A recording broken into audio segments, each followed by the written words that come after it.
je salue le pasteur Simon Molanga qui est avec nous et c'est lui qui a dédié ce culte à l'Éternel. Je salue aussi le pasteur Toko Emmanuel. Lui, il réside en Grande-Bretagne, au Royaume-Uni. Il est pasteur là-bas. C'est un vieil ami. Et il est ici à Kinshasa, bloqué par les confinements, retenu ici. Il est venu pour 2 semaines. Voilà qu'il a fait presque 4 mois. Mais je crois bientôt il va partir. Voilà, que Dieu soit loué. Voilà, encore une fois, shalom, la paix de Dieu vous soit accordée. Nous allons poursuivre notre enseignement, un enseignement combien riche, combien édifiant, qui a comme thème « Marcher avec Dieu ». Alors, si je ne me trompe pas, le message d'aujourd'hui est le 12e. 13e déjà, voilà. Les techniciens me font remarquer que c'est le 13e message sur ce même thème, marcher avec Dieu. 13 messages sur le même thème, c'est la preuve que c'est un message important, très important, un message très riche. Nous disons que la vie chrétienne est une vie de marche avec Dieu. Vous savez, notre monde est composé de 2 types de personnes. Des personnes qui marchent avec Dieu et des personnes qui oublient Dieu. Mais que vous soyez de ces hommes et de ces femmes qui marchent avec Dieu. Notre enseignement, nous l'avons divisé en 5 parties. La première partie, nous avons parlé de la personne d'Enoch, parce que tout est parti de quelques versets. Genèse chapitre 21, chapitre 5 plutôt. Genèse chapitre 5, verset 21 à 24 qui dit « Enoch, âgé de 65 ans, engendra Methushélah. Enoch, après la naissance de Methushélah, marcha avec Dieu 300 ans. Et il engendra des fils et des filles. Tous les jours d'Enoch furent de 365 ans. Enoch marcha avec Dieu, puis il ne fut plus, parce que Dieu le prit. » Voilà. Nous aussi, nous qui marchons avec Dieu, Dieu va bientôt nous prendre. Alléluia. Oui, il y a l'enlèvement de l'Église lorsque le Seigneur apparaîtra dans le ciel au son de la trompette, à la voix d'un archange. Les morts en Christ ressusciteront premièrement. Et nous les vivants, restés pour l'avènement du Seigneur, nous serons enlevés ensemble avec eux dans le nuée à la rencontre du Seigneur. Voilà ce que l'apôtre Paul dit.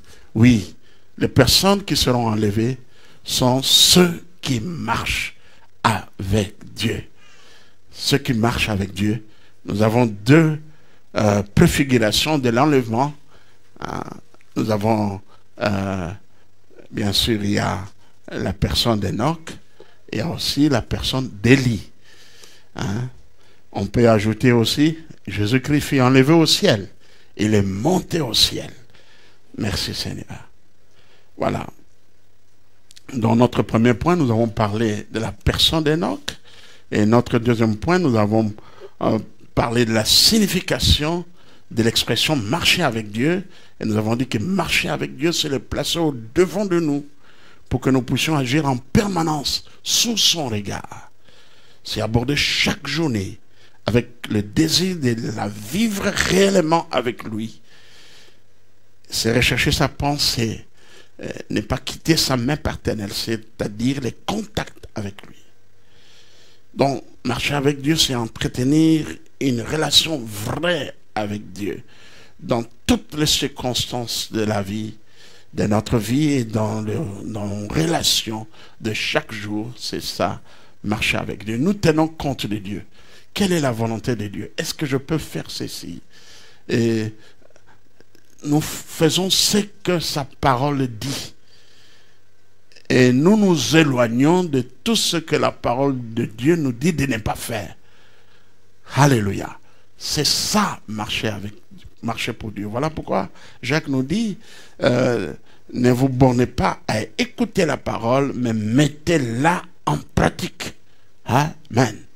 Et Jésus-Christ va dire, ce ne sont pas tous ceux qui me disent Seigneur, Seigneur, qui entreront dans le royaume des cieux, mais ceux-là qui font la volonté de mon Père. Donc ceux qui marchent avec Dieu font la volonté de Dieu le Père. Marcher avec Dieu, c'est faire chaque jour, accomplir chaque jour la volonté de Dieu. Amen.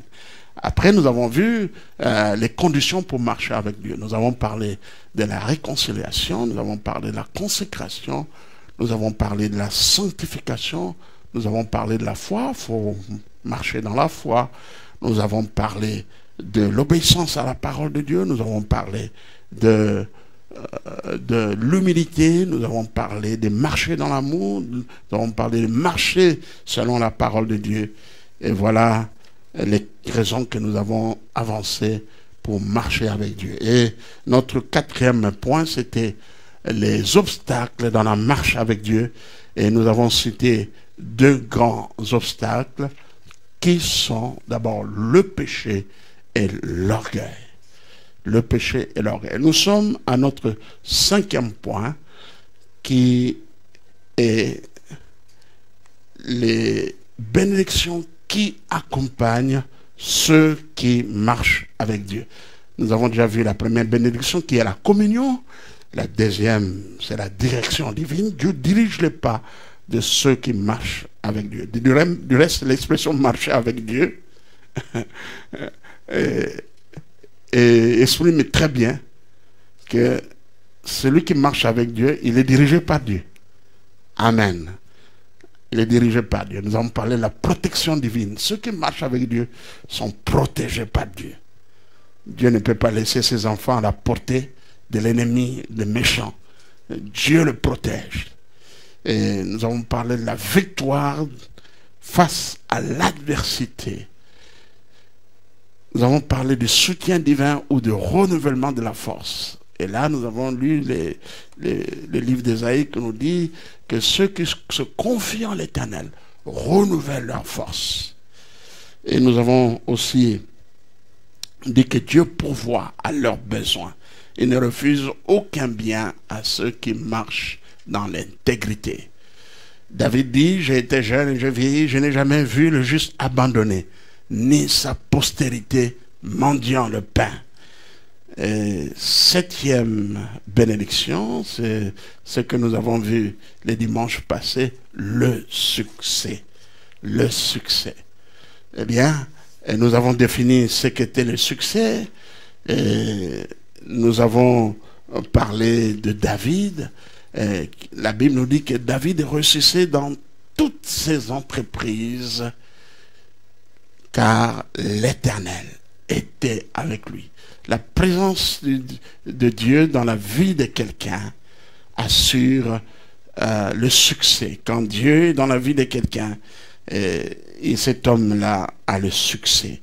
Nous avons défini le succès comme l'issue bonne, heureuse d'une démarche, d'un travail ou d'une entreprise. Le succès, c'est le fait de parvenir à un résultat souhaité. C'est le fait d'atteindre le but poursuivi. Et le succès dans la Bible a aussi le sens de la bénédiction d'une œuvre ou d'une entreprise. Mais nous avons dit qu'il y a le succès selon le monde et le succès selon Dieu. Alléluia. Il y a des gens qui ont atteint leurs objectifs, mais par de voies malhonnêtes. Par de voies malhonnêtes. Il y a des gens qui ont reçu des diplômes, mais par la tricherie, par la corruption. Qui ont reçu des diplômes pour les jeunes filles en se donnant aux professeurs. Et il y a ce qu'on dit des points sexuellement transmissibles. Donc la jeune fille se donne au professeur à l'école secondaire, à l'université pour obtenir des points. Bon, voilà, à Longuinaye, voilà, il a le diplôme, mais comment il a eu ce diplôme? Comment il a eu ce diplôme? Donc, et c'est grave aujourd'hui. Je parlais de la médecine. comment dans l'université de Lubumbashi, il y a quelques années en arrière, il y a des étudiants, un groupe d'étudiants qui sont passés en première session. C'était des absentéistes. Ils ne venaient pas même au cours. Et ils ne venaient pas au cours. Ils n'avaient même pas présenté les sessions. Mais à la délibération, ils sont passés à la première session. Alors, avec plusieurs voix se sont élevées, on a changé le jury. Et à la tête de ce jury, on a mis un frère, un médecin chrétien, qui était professeur à cette université. J'ai appris, malheureusement, que après ma prédication, qu'il est déjà décédé. Il se repose auprès de son Seigneur. Il était aussi pasteur. Il avait une église à Lubumbashi.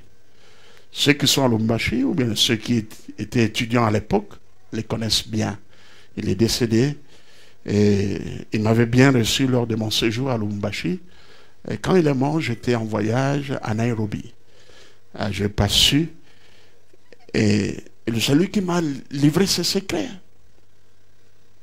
Il me dit, pasteur, c'est incroyable, mais vrai. Des étudiants qui ne venaient pas au cours, des étudiants qui n'avaient pas présenté les examens et qui sont passés en première session. Voilà. Demain, ils seront de médecins. Mais heureusement, il y a eu un autre jury, ils ont mis les vrais résultats. Donc, il y a des gens qui, aujourd'hui, ils ont beaucoup d'argent, ils construisent des maisons, des villas. Mais c'est l'argent du sang. L'argent du sang, ils tuent par des moyens occultes ou bien tués par des voies physiques. Hein? Ils sont à la tête des rébellions de guerre, créer l'instabilité, l'insécurité pour exploiter ces coltans, exploiter les diamants. Aujourd'hui, on parle du coltan du sang, du diamant du sang. Ces gens-là vont rendre compte à Dieu. Amen. Ils vont rendre compte à Dieu. S'ils échappent à la justice sur cette terre des hommes, personne qui a été méchant, qui a tué, n'échappera à la justice de Dieu. Amen. Je crois qu'au cours de cette semaine, j'ai suivi sur une chaîne l'information selon laquelle un ancien gardien des camps de concentration des nazis en Pologne, âgé de 93 ans, a été devant le juge et condamné. Bon, quelqu'un de 83 ans, il a encore combien d'années? Ils ont tenu son âge, tout cela, ils lui ont donné 2 ans d'emprisonnement avec sursis. Bon, mais ce sont des exemples qui montrent que vous pouvez tout faire. Si la justice des hommes ne vous rattrape pas, il y a la justice de Dieu. Personne n'échappera à la justice de Dieu. Amen. Donc c'est pour dire qu'il y a un succès, un semblant de succès, je peux appeler ça comme ça, selon le monde, mais il y a le succès aussi selon Dieu. Amen. Alors je vais aborder la 8e bénédiction qui a un rapport aussi avec le succès, c'est le bonheur. Pourquoi je dis cela? Parce qu'il y a un bonheur éphémère, un bonheur selon le monde, il y a un bonheur aussi selon Dieu. Alléluia. Alléluia. Le bonheur, voilà quelque chose auquel tout le monde aspire, tout le monde veut le bonheur. Tout le monde est à la recherche du bien-être. Parce que derrière toute activité de l'homme, il y a l'aspiration au bien-être, c'est-à-dire au bonheur. L'homme travaille pour améliorer sa condition sociale, pour vivre heureux. Nous envoyons nos enfants à l'école avec le désir que ces enfants soient qu'il ait un bel avenir, c'est-à-dire qu'il soit heureux, qu'il soit heureux. Et j'ai une bonne nouvelle à vous, enfants de Dieu. Dieu veut que vous soyez heureux. Amen. Dieu veut que vous soyez heureux. Le bonheur est pour ceux qui craignent Dieu. Mais il faut définir ces mots bonheur. Il faut définir ces mots bonheur. Parce que il y a, comme je l'ai dit, un bonheur selon le monde. Il y a un bonheur selon Dieu. Le bonheur de Dieu ne dépend pas des circonstances, ni des temps. Alléluia. Ne dépend pas des circonstances, ni des temps. Nous avons connu dans ce pays des hommes, des familles qui croyaient avoir tout le bonheur. Où sont ces hommes-là? Où sont ces familles-là aujourd'hui? C'est comme un psaume dit,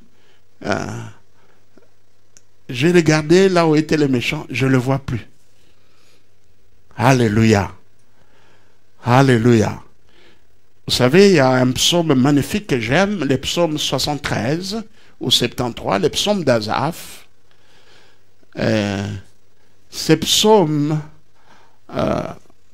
abordent le problème, la problématique entre la crainte de Dieu et le bonheur. La crainte de Dieu et le bonheur. Et Asaph commence ce psaume en disant, oui, Dieu est bon pour Israël. Dieu est bon pour ceux qui ont le cœur pur. Mais toutefois, je vais lire exactement ce qu'il dit, psaume 73, toutefois, mon pied allait fléchir, mes pas étaient sur le point de glisser, car je portais envie aux insensés en voyant le bonheur des méchants. Voilà, il dit, il y a le bonheur des méchants, il y a le bonheur des justes. Alléluia. Beaucoup goûtent à un bonheur, mais c'est le bonheur des méchants. Ils ont le moyen matériel, ils ont le moyen financier, ils ont le pouvoir, ils peuvent vous faire arrêter, comme on a arrêté un frère inutilement pour l'écarter d'un dossier judiciaire. On l'a arrêté.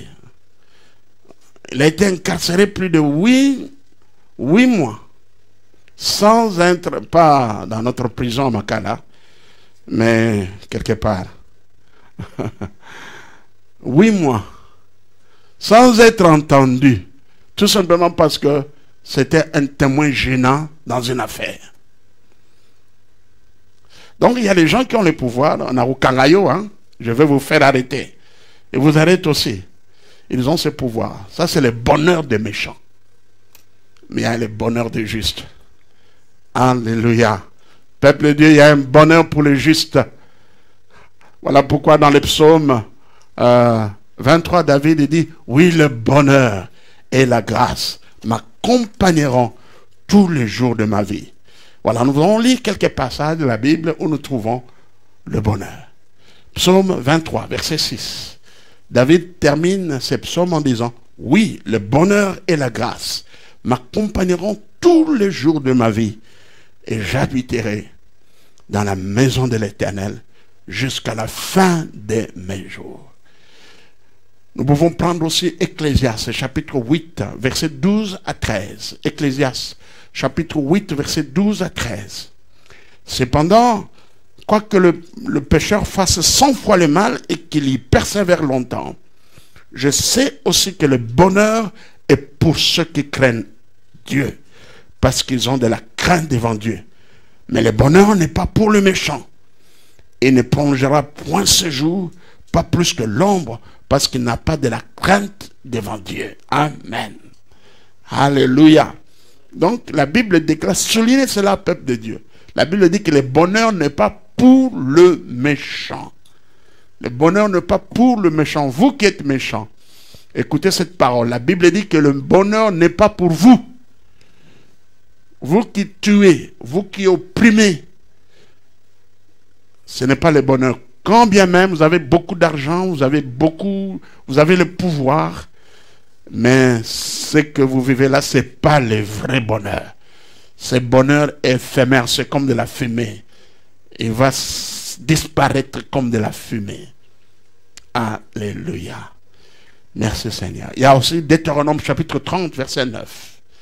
Deutéronome chapitre 30, verset 9. L'Éternel ton Dieu te comblera des biens en faisant prospérer tout le travail de tes mains, le fruit de tes entrailles, le fruit de tes troupeaux et le fruit de ton sol, car l'Éternel prendra de nouveau plaisir à ton bonheur.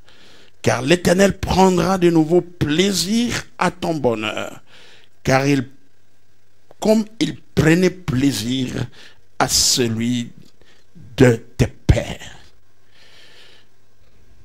Je crois que vous avez noté le psaume 73, 73, verset 3. Car je portais envie aux insensés en voyant le bonheur des méchants. Je vais revenir à ce texte. Notez aussi Ésaïe chapitre 48, verset 18.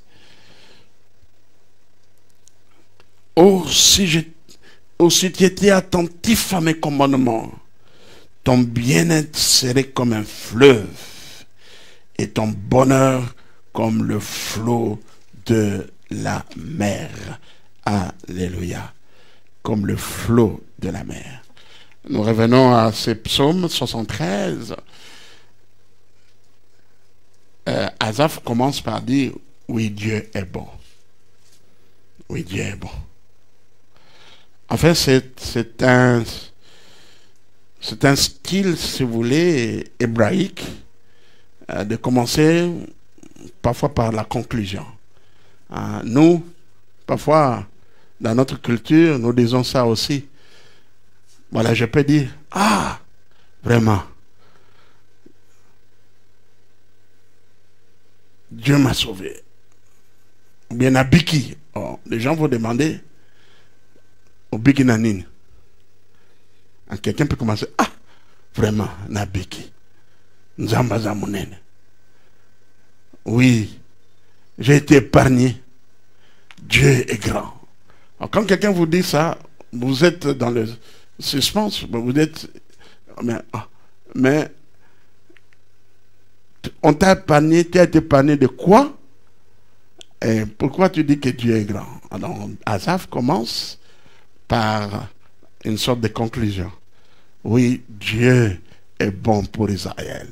Dieu est bon pour ceux qui ont le cœur pur. Amen. Alors il va commencer à raconter son histoire. Il dit, toutefois, mon pied allait fléchir. Parce qu'il a regardé ces hommes-là qui n'avaient aucun regard pour les pauvres. Des hommes qui maltraitent les pauvres. Des hommes qui exploitent les pauvres. Les hommes qui tuent les pauvres. Les hommes qui volent. Les hommes qui sont prêts à tout. Qui n'ont aucun égard ou regard envers Dieu. Des hommes qui marchent à l'encontre de la loi de Dieu. Mais ils voient ces hommes prospérer. Ils ont de belles voitures, de belles jeeps. Ils sont tout le temps entre deux avions. Ils construisent des grandes villas. On dit, mais moi je crains Dieu. Pourquoi je suis dans cet état?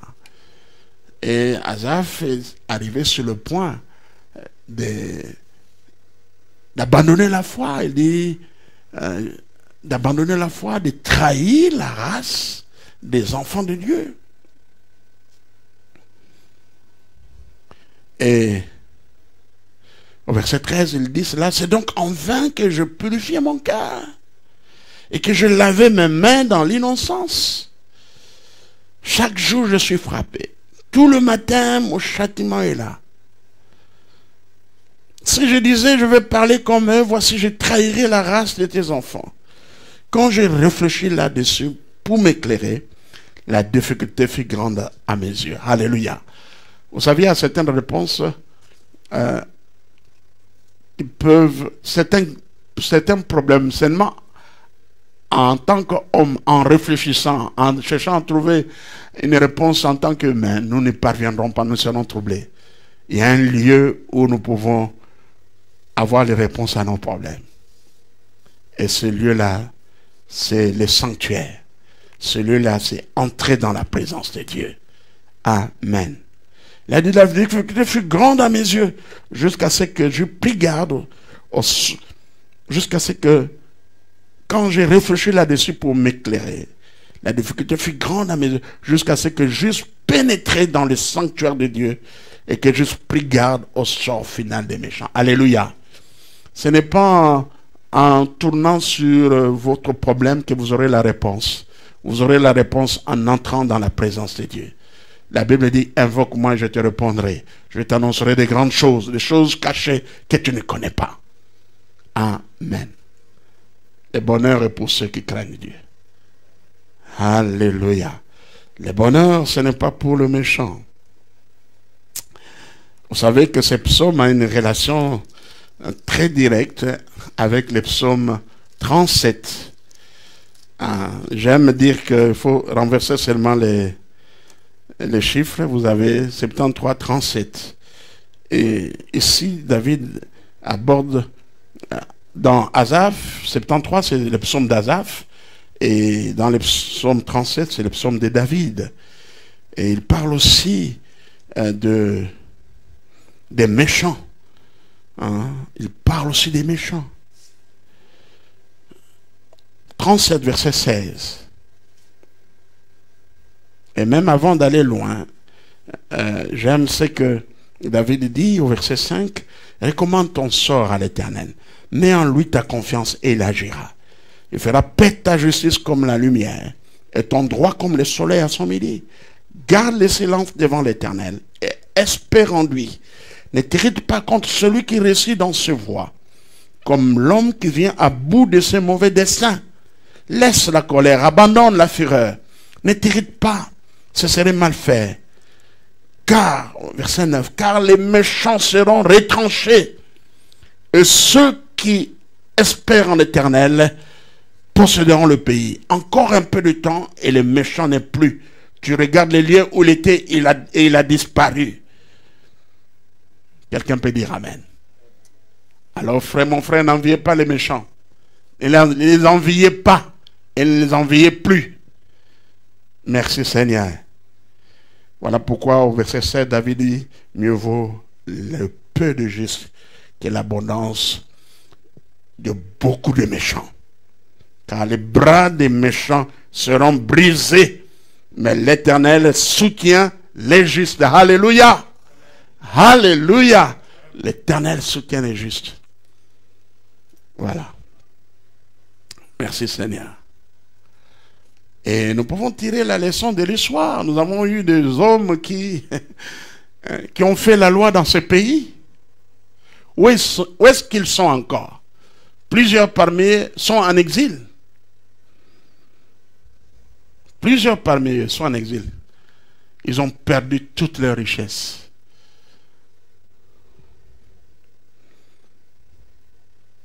Quelqu'un m'a dit, il a rencontré dans un pays en Europe un monsieur qui était méchant ici, qui avait mais à un supermarché qu'on ne s'en valait pas. Lui-même va pour acheter les pains. Il n'a plus de travailleurs, il n'a plus l'argent qu'il avait. C'était inimaginable qu'ici au pays, vous trouvez aux responsables du pays, tout cela qui avaient le pouvoir d'aller dans un supermarché pour acheter juste du pain, bien quoi. Ils sont nombreux en exil, hein. Je crois qu'ils peuvent rentrer avec l'espoir qu'ils changent. Nous prions pour qu'ils rencontrent Jésus-Christ. Amen. Non, le bonheur est pour ceux qui craignent Dieu. Alléluia. Le bonheur est pour ceux qui craignent Dieu. Vous savez, le bonheur est défini, le dictionnaire, comme l'état de bien-être et de satisfaction. l'état de bien-être et de satisfaction.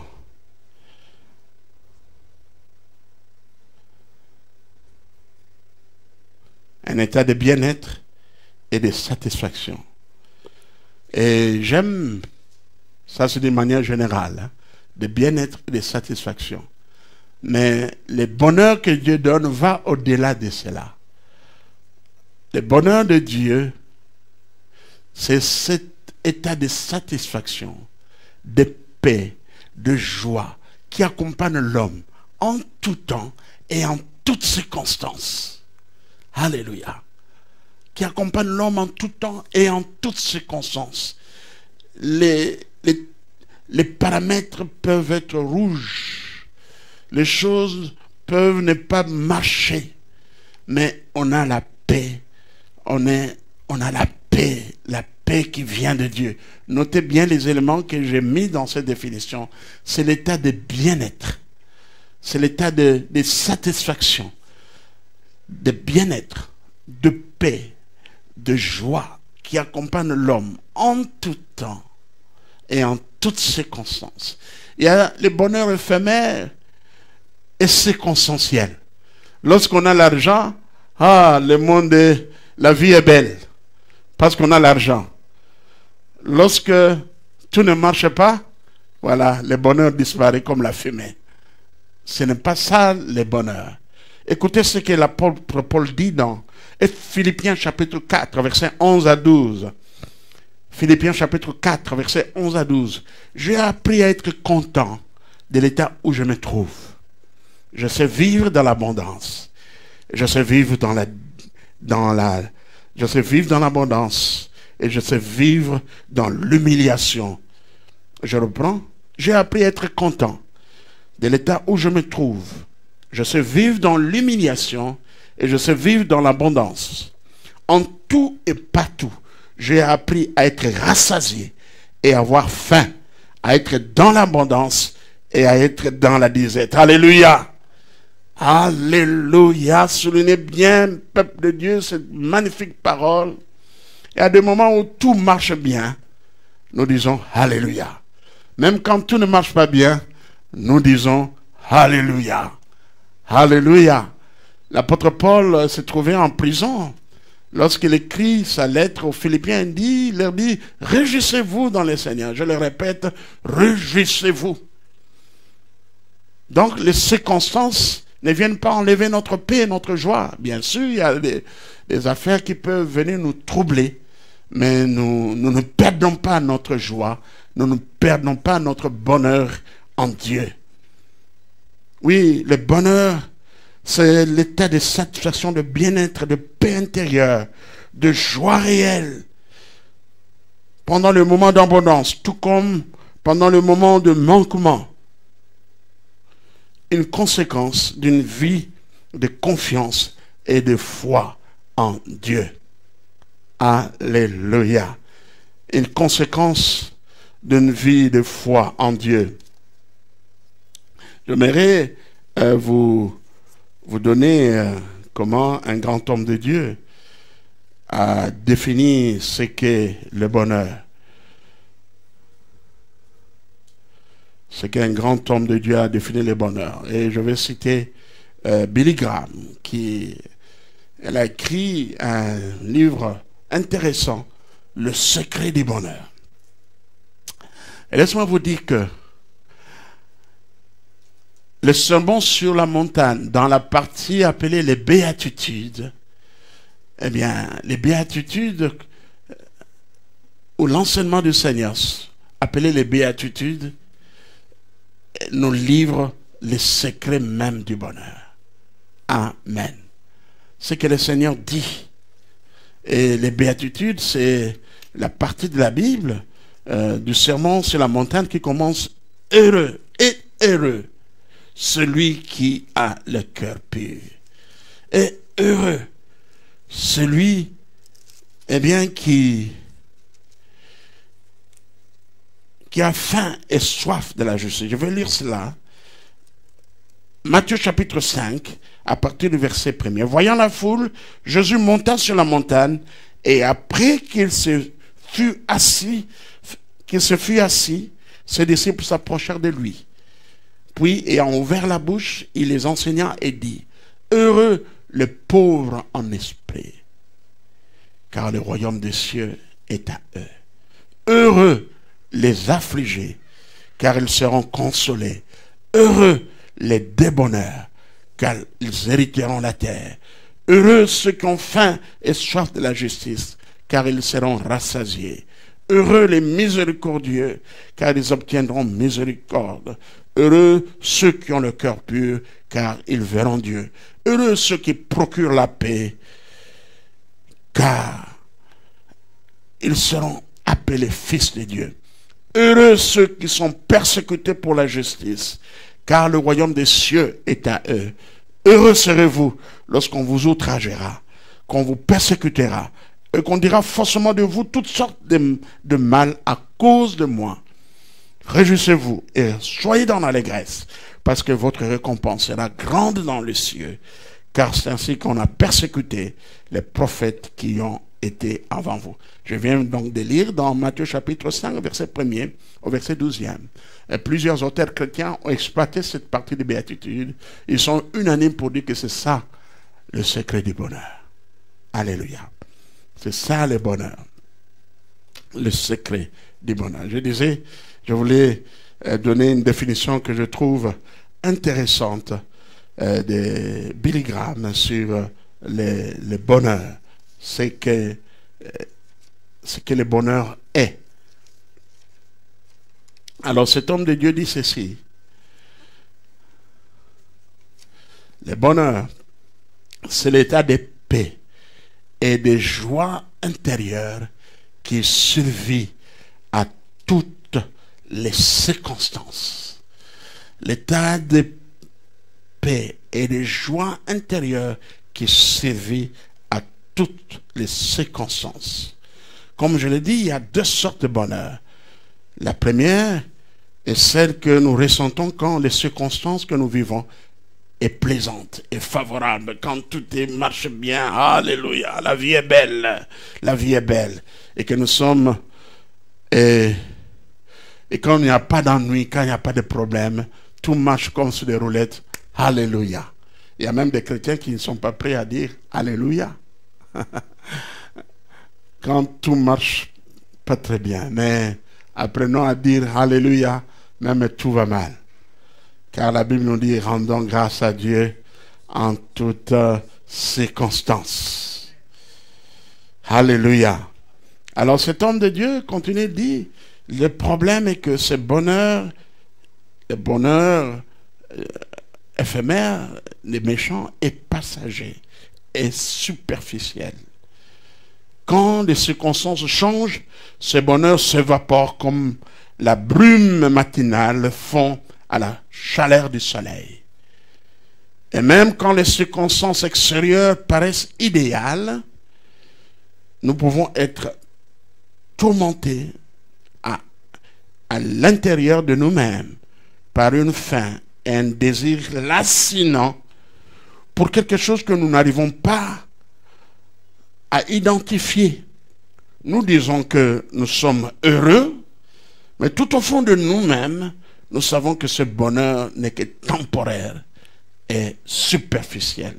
Fin de citation. Là, je citais Billy Graham. Alors, comment ça va? Ça va bien. Mais au fond, on est malheureux. C'est comme une maman. J'ai visité beaucoup de maisons, mais je crois que cette maison-là, jusque-là, c'est la plus belle maison que je connais. Ils avaient tous les travailleurs. Vous savez, il y a des gens qui ont il y a un cuisinier. Ils ont quelqu'un pour un domestique pour nettoyer, même faire les lits. Hein, vous savez, il y a des gens mais qui ne touchent à rien, hein, mais c'est tout le monde, c'est le domestique qui fait tout. Ils avaient un lavandier, quelqu'un, un blanchisseur pour laver les... Et tant d'autres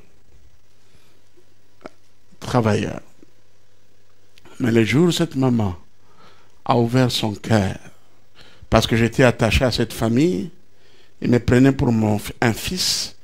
Mais le jour où cette maman m'a dit, pasteur, je te prends comme mon fils, mais j'oublie que tu es aussi pasteur. Bon, là, je n'avais pas les responsabilités que j'ai maintenant. Là, j'étais encore à la borne. Bien sûr, pasteur, mais chargé de la direction de la louange. Il m'a dit, je suis malheureux, malheureuse. Ah, avec tout ce qui est, vous avez beaucoup de voitures, une grande maison, des travailleurs. Hein? On n'a qu'à donner l'ordre. Ah, papa Matondo. Voilà. Pour ce midi, tu prépares ça, mais pour notre papa Nabino, pour son mari, vous préparez ça. Donc, il donne le programme au cuisinier, il prend sa voiture et il sort. Hein? Il y a des gens qui sont comme ça. Ils laissent la maison entre les mains des travailleurs. Mais cette personne vous dit qu'elle est malheureuse. Je dis, c'est pas possible. Ah. C'est pourquoi je vous dis, n'enviez personne. Est-ce que vous m'écoutez? N'enviez personne. Amen. N'enviez personne. Vous savez, je vais terminer par ces quelques déclarations. Il y a une grande vedette américaine, Marilyn Monroe, qui avait tout ce que les femmes pouvaient désirer. Belle apparence, silhouette bien proportionnée, des hommes à l'appel, c'est-à-dire que tous les hommes la suivaient, la réputation, l'argent, le pouvoir de séduction. Cependant, cette actrice américaine, cette vedette, s'est suicidée. Elle s'est suicidée. Elle a dit avant sa mort ceci: j'ai atteint tous mes objectifs, mais ils ne me satisfont pas. Je me sens vide. La vie ne vaut pas la peine d'être vécue.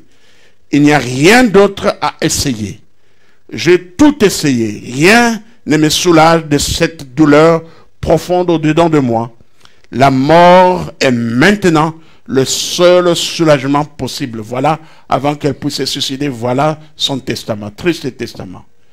Alors, s'il y a une personne qui me suit, qui est dans ces conditions, eh bien, il y a quelqu'un qui peut te donner l'espérance, la joie, te donner un sens à la vie. Cette personne-là, c'est Jésus-Christ. J'ai dit que cette personne-là, c'est Jésus-Christ. Alléluia. C'est Jésus-Christ. Il y a un grand milliardaire a avoué ceci. Je croyais que l'argent procurait le bonheur. J'ai été terriblement déçu. Tout l'argent du monde ne procure pas le bonheur. Encore un autre témoignage. Une autre grande actrice de cinéma a confessé ceci. J'ai argent, beauté, charme et popularité. Je devais être la femme la plus heureuse du monde, mais je suis malheureuse. Un grand milliardaire anglais a dit ceci: j'ai perdu tout désir de vivre. Et cependant, j'ai tout ce que je peux désirer. Qu'y a-t-il? Qu'y a-t-il? Voilà, il y a un vide. Et ce vide ne peut être comblé que par Jésus-Christ. Alléluia. Il y a un vide. Merci Seigneur. Oui, le bonheur est pour ceux qui craignent Dieu. Oui, le bonheur, c'est la paix, la joie intérieure qui survivent à toutes les circonstances. C'est un bonheur qui résiste à tout ce qui nous arrive. Il peut même naître dans l'adversité. Même dans l'adversité, on peut connaître ce bonheur. Alléluia. C'est beau de marcher avec Dieu. C'est beau de marcher avec Dieu. Marcher avec Dieu est ce que doit être toute vie chrétienne. Il est une chose de désirer être chrétien. Et il en est une autre de prouver qu'on marche avec Dieu. Le vrai chrétien est celui qui marche avec Dieu. Et ceux qui marchent avec Dieu, eh bien, peuvent goûter au bonheur de Dieu. Nous disons Amen. Que le Seigneur bénisse sa parole. Quel bonheur de marcher avec lui. Il conduira tous mes pas de mon voyage ici-bas. Quel bonheur de marcher avec lui. Merci Seigneur.